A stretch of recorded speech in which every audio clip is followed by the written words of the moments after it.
Pemirsa, usai status pandemi dicabut oleh Presiden Joko Widodo pada bulan Juni 2023 lalu, kini pasar Tanah Abang kembali ramai dan para pedagang pun mengalami peningkatan omset atau orderan. Hal ini tentu dikarenakan karena aturan PSBB atau aturan PPKM yang telah ditiadakan, seperti jumlah pengunjung yang dibatasi, kemudian pembatasan jam untuk berdagang, dan aturan ganjil genap di toko yang juga telah ditiadakan.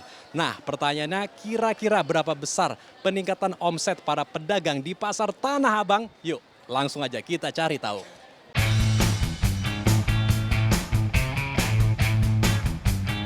Ya, Pasar Tanah Abang sebagai salah satu pusat perdagangan tekstil terbesar di Asia Tenggara kembali menggeliat usai Presiden Joko Widodo mencabut status pandemi pada bulan Juni 2023 lalu.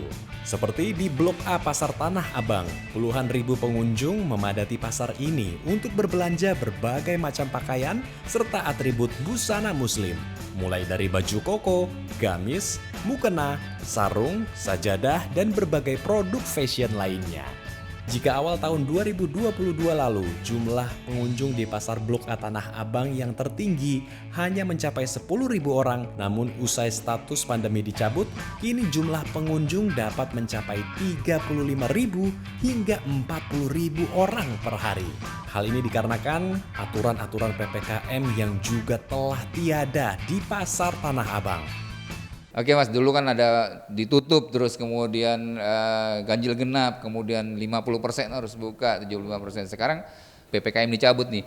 Antusiasme pedagang terutama dan pengunjung di sini ya sangat bersyukur lah gitu loh. Karena dengan dengan dicabutnya PPKM tersebut secara psikologi orang-orang sudah merasa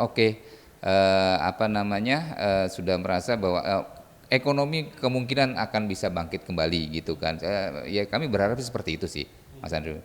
Gitu. Sejak masa pandemi, terutama pada masa pemberlakuan PSBB dan PPKM, para pedagang banyak yang menggunakan ruang digital dan menjual produk mereka secara daring. Metode penjualan ini pun hingga kini tetap digunakan sebagian besar pedagang di Blok A Pasar Tanah Abang karena terbukti efektif untuk meningkatkan jumlah konsumen. Seperti Jumana, salah satu pedagang yang berjualan busana muslim di Blok A Pasar Tanah Abang sejak tahun 2009. Dengan membuka toko di Tanah Abang setiap hari dan berjualan di ruang digital seperti di media sosial WhatsApp, Instagram, dan Facebook miliknya, kini omsetnya tidak hanya kembali normal, namun dapat meningkat 50%. Selain itu, berkat berjualan secara daring, kini konsumennya pun telah tersebar hingga keluar Pulau Jawa. Di luar Jakarta banyak, di Jakarta juga ada. Kalau luar Jakarta di mana tuh, Pak? Ya kayak di Medan, kayak Surabaya, kayak di Aceh, Pekanbaru, pokok Sumatera banyak. Iya. Ambon juga ada. Ya. Luar pulau ke Ambon juga ada, Sulawesi juga ada. Ya kalau bersih sih kayak 1 eman ada, kalau bersih ya 1 eman lebih lah istilahnya. Ya, kadang ada 800. Memanfaatkan teknologi dan jeli melihat kesempatan menjadi salah satu kunci agar pelaku usaha bisa berkembang di dunia digital. Dengan para pedagang di Tanah Abang yang menggunakan ruang digital, diharapkan mampu meningkatkan roda perekonomian bangsa.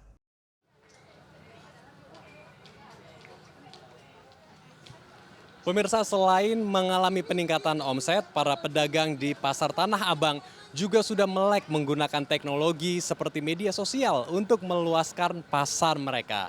Hal ini dikarenakan selama pandemi COVID-19 mereka dituntut untuk menggunakan teknologi seperti media sosial untuk bisa berjualan di pasar digital.